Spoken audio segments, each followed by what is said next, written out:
Ahora su Biblia, hermanos, en Marcos capítulo 5 del versículo 25 al 34. Marcos del versículo 25 al 34 del capítulo 5. Seguimos, ¿cierto?, con el 10º tema que tiene que ver con los encuentros con Jesús. En este caso, el caso de la mujer que sufría el flujo de sangre. Marcos 5, 25 al 34. Yo voy a darle lectura, ustedes pueden seguirme ahí también con su Biblia. Dice así la palabra del Señor: pero una mujer que desde hacía 12 años padecía de flujo de sangre y había sufrido mucho de muchos médicos y gastado todo lo que tenía y nada había aprovechado, antes le iba peor. Cuando oyó hablar de Jesús, vino por detrás entre la multitud y tocó su manto, porque decía: si tocare tan solamente su manto, seré salvo. Y enseguida la fuente de su sangre se secó y sintió en el cuerpo que estaba sana de aquel azote. Luego Jesús, conociendo en sí mismo el poder que había salido de él, volviéndose a la multitud, dijo: ¿quién ha tocado mis vestidos? Sus discípulos le dijeron: ¿ves que la multitud te aprieta y dices: ¿quién me ha tocado? Pero él miraba alrededor para ver quién había hecho esto. Entonces la mujer, temiendo y temblando, sabiendo lo que en ella había sido hecho, vino y se postró delante de él y le dijo toda la verdad. Y él le dijo: hija, tu fe te ha hecho salva, ve en paz y queda sana de tu azote.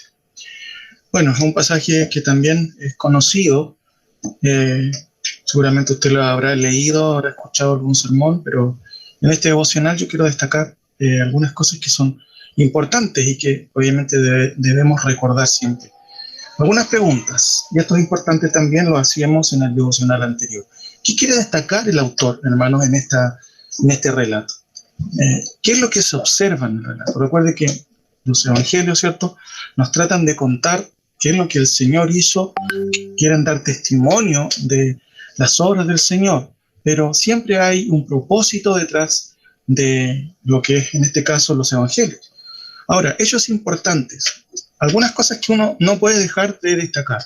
Primero, esta mujer, ¿cierto?, que sufría una hemorragia seguramente interna, complicada, seguramente hay nombres para ello, los desconozco, pero lo más probable tendría que haber sido a lo mejor algo relacionado con ello, con alguna falta a lo mejor de poder coagular, no lo sé, pero el punto es que ella, de acuerdo al versículo 25, había sufrido muchos años. Concretamente y literalmente se dice que ella hacía 12 años que padecía de esta situación, de este flujo de sangre, como dice Marcos.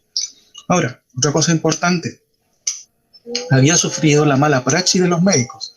O sea que esta cosa no es algo reciente, algo histórico. Note el versículo 26. Y había sufrido mucho de muchos médicos.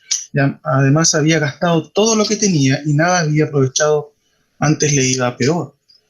El versículo 26, ¿cierto?, también se deduce de ahí que había intentado seguramente con muchos tratamientos, seguramente consejos por aquí y por allá, pero lamentablemente nada obviamente ocurría. Continuaba enferma. Otra cosa importante: el toque del manto y la reacción de Jesús. Seguramente uno puede, ¿cierto?, quedar un poco pasmado con esto, porque evidentemente no es algo que ocurra siempre. El versículo 28 dice: porque decía: si tocare tan solamente su mano, seré salva. ¿Qué ocurre, cierto? El versículo 29 dice: y enseguida la fuente de su sangre se secó y sintió en el cuerpo que estaba sana de aquel azote. La reacción de Jesús, por supuesto, también Marcos la revela cuando dice que luego Jesús, versículo 30, conociendo en sí mismo el poder que había salido de él, volviéndose a la multitud, dijo: ¿quién me ha tocado? Y ahí vemos la reacción, por supuesto, de sus discípulos. Pero Señor, están todos amontonados aquí. ¿Cómo dices quién te ha tocado? Todos te están tocando. Esa es como más o menos la idea. Otra cosa que uno puede destacar es, por supuesto, la convicción de su esperanza. Noten el versículo 28, porque decía: si tocare tan solamente su manto, seré salva. Ahora, el versículo 30 también destaca el milagro en el acto. Y Marcos siempre usa estas frases en comparación a Mateo, a Juan, a Lucas. El relato de Marcos es súper dinámico. Y de hecho, el versículo 30 nos dice ahí, 31, perdón, 30 en adelante, o 29 más bien dicho. Y enseguida la fuente de su sangre se secó. En el acto, ¿cierto? Ipso facto, como dicen otros. se sanó. Esto es muy interesante. Y el texto no nos explica, hermanos, este milagro. Solamente quiere destacar justamente, y el autor, que es Marcos, el que escribió este evangelio, quiere destacar el hecho tal cual ocurrió. Ahora, otra cosa importante, la pregunta de Jesús: ¿quién me ha tocado? Podemos divagar un poco en esto, pero esto no es en sí el propósito esencial o el clímax del relato. Otra cosa también es importante, es la actitud de adoración de ella. Noten el versículo 33. Entonces la mujer, temiendo y temblando, porque Jesús obviamente está preguntando, ¿quién me ha tocado?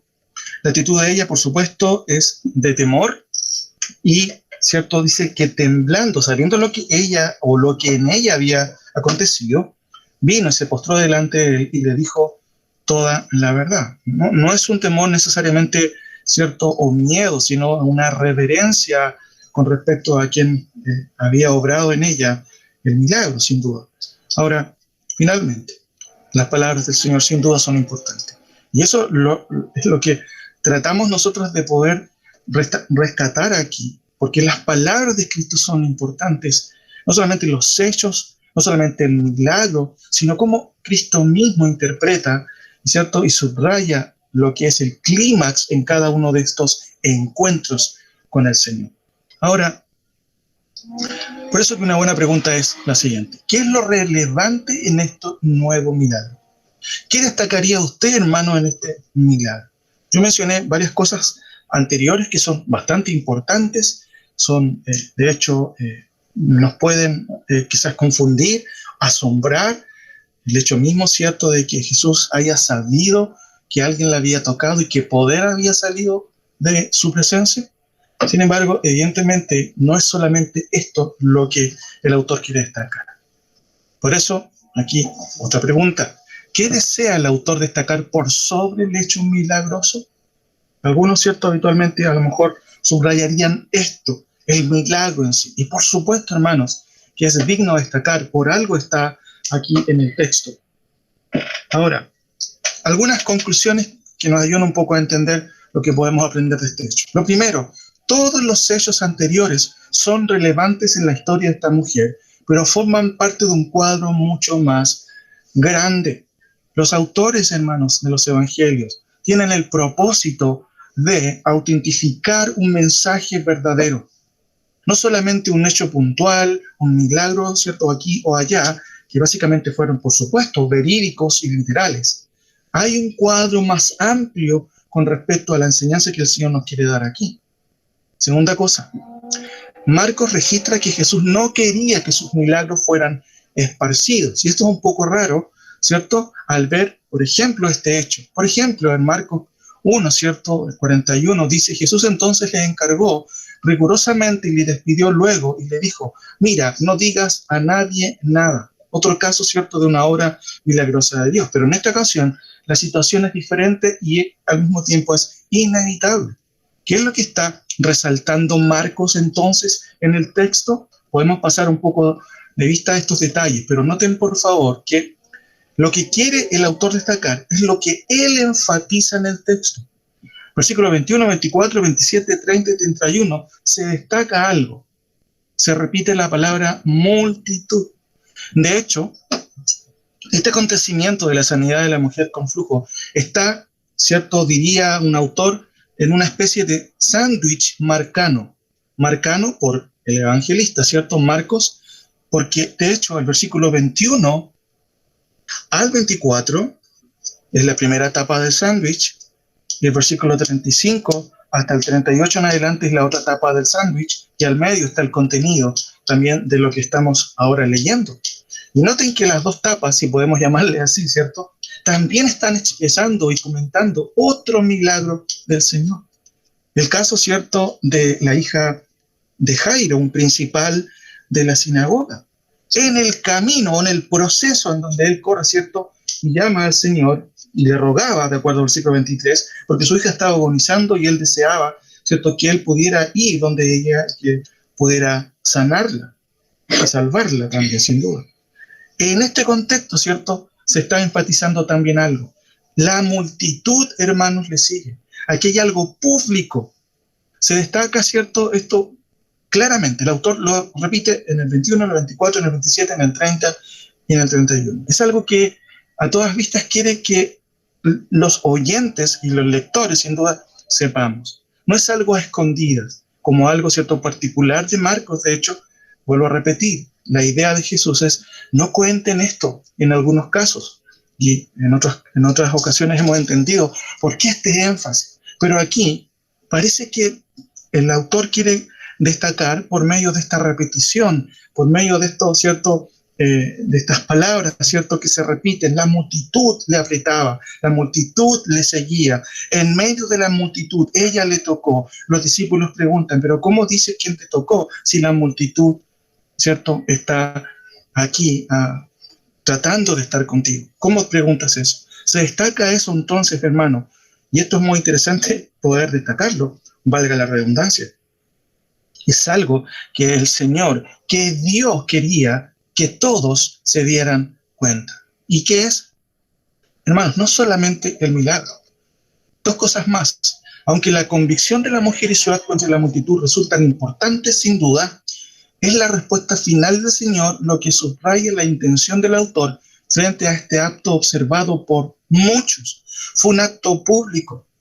Y frente a este acto público, ¿cierto? Hay un milagro, todos se dan cuenta, usted y yo lo leemos ahora, ¿cierto? Y podemos pasar quizás de largo lo importante.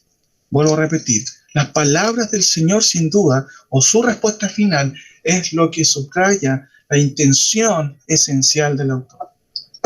¿Qué sería esto?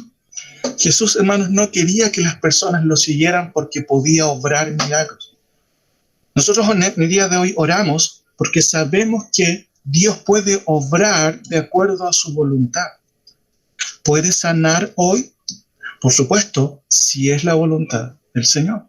Por eso que no debemos parar de orar, hermanos, sin duda. Y qué bueno que nos acerquemos en comunión, usted y yo, cada uno, ¿cierto?, aparte un momento para poder tener comunión con su hermano y poder orar también juntos. Pero, hermanos, el énfasis aquí no necesariamente está en los milagros, aunque sí son muy importantes dentro del contexto. Como dice esta frase, de hecho, por eso está aquí la mujer, buscando una sanidad. Sin embargo, las palabras del Señor subrayan otro aspecto primario de su ministerio. Noten lo que dice el versículo 34. Y le dijo: hija, tu fe te ha hecho salva. Ve en paz y queda sana de tu azote. Si hay una convicción, o si había una convicción de parte de esta mujer, hermanos, no solamente era, como dice el texto claramente, en el versículo 28, ella quería ser salva, pero ella esencialmente quería ser sana. Sin embargo, noten lo que se quiere destacar en público: hija, tu fe te ha salvado. No dice el texto tu fe te ha sanado. ¿Cuál es el énfasis, hermano? El énfasis es justamente el que Cristo ha venido a buscar y a salvar lo que se había perdido, como veíamos el otro día en Lucas. El énfasis esencial es que Cristo es Salvador. ¿Puede sanar Él? Por supuesto, lo hizo muchas veces, pero en el día de hoy la urgencia está en que las personas necesitan ser salvas. Y noten el énfasis: hija, tu fe te ha salvado. Y noten que son palabras que Él expresa públicamente. ¿Con qué noción se va a la multitud? ¿Con qué noción ellos quedan? Sin duda, muchos estaban muy impresionados, y por eso que Marcos también dice: por favor, no lo digan a nadie, porque el error, hermanos, de muchos en el contexto, ¿cierto?, de estos hechos, era subrayar lo maravilloso de la obra de Dios, pero no, ¿cierto?, el ministerio esencial de Cristo, el cual consistió y consiste aún en salvar al pecador de sus pecados. Eso es lo elemental. Y públicamente, al expresar Jesucristo estas palabras, ¿cierto? Hija, tu fe te ha salvado. Marcos subraya que lo esencial en el día de hoy es que tú seas salvo frente, ¿cierto?, al Señor, frente a Dios. ¿Salvo de qué? De tus pecados. Mucha gente ha muerto en el día de hoy, seguirá muriendo mucha gente se va a enfermar, algunos Dios va a sanar con propósitos que muchas veces vamos a desconocer, a otros el Señor no va a sanar. Pero si hay algo relevante, hermanos, y que tenemos que subrayar, es que Cristo quiere salvar al pecador. Por eso, siempre cuando nosotros oramos por los enfermos, debemos destacar en primera instancia, ¿es Cristo tu Salvador? Por supuesto, también agregar, ¿es Cristo tu Señor? No solamente Cristo, hermanos, sin duda puede sanar, podemos orar en esa dirección, pero esta historia real y verídica de esta mujer que había sufrido por 12 años una enfermedad que era sin duda muy complicada para ella como mujer, destaca el hecho esencial de que Cristo, ¿cierto?, quiso que todos entendieran que esa sanidad no era el propósito en sí, era un regalo de la gracia divina, pero el regalo más importante era la salvación de esta mujer. Hija, tu fe te ha hecho salva. Ve en paz y queda sana de nosotros. Lo más probable, esta mujer, por supuesto, con los años después murió. Sin embargo, murió en Cristo. Y eso es lo importante. Mi pregunta es, ¿está usted en Cristo? ¿Ha creído en Cristo? La Biblia dice que en ningún otro hay salvación, porque no hay otro nombre dado bajo el cielo en que podamos ser salvos. Para eso vino Cristo, para llevar nuestros pecados, para morir en lugar nuestro. Yo espero que cada uno de nosotros en el día de hoy, ¿cierto?, pueda entender la urgencia de la necesidad, ¿cierto?, imperante de ser salvos. Y por supuesto, Cristo y su mensaje están a la vista, están ahí dispuestos. Por eso tenemos su palabra, por eso debemos predicarla, para que todo aquel que en él cree, ¿cierto?, no se pierda, mas tenga vida eterna. Que el Señor nos ayude y que recordemos esto. Hija, tu fe te ha salvado, que era lo esencial y que es lo esencial en el día de hoy.